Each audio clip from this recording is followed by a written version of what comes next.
Erga, oilaga, farzandlarga halovat va tinchlik beruvchi bu ayol hisoblanadi. Ayolning o'zida halovat bo'lmasa, unda oilaga qanaqa qilib u xotirjamlik bera oladi? Ayolning o'zida xotirjamlik bo'lmasa, u oilasiga qanaqa qilib xotirjamlik bera oladi? Ayol hattoki xotirjamsizlikda ovqat qilsa ham, u ovqati yaxshi chiqmaydi.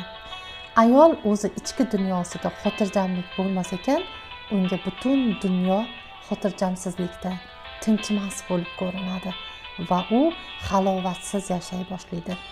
Ayol halovatni, tinchlikni, xotirjamlikni tashqaridan emas, oldin o'zini ichki dunyosidan ko'rish kerak. Va o'sha ichki dunyosida shakllangan xotirjamlik oilasiga va butun dunyoga, o'ziga xotirjamlik, halovat hayotni olib kela oladi.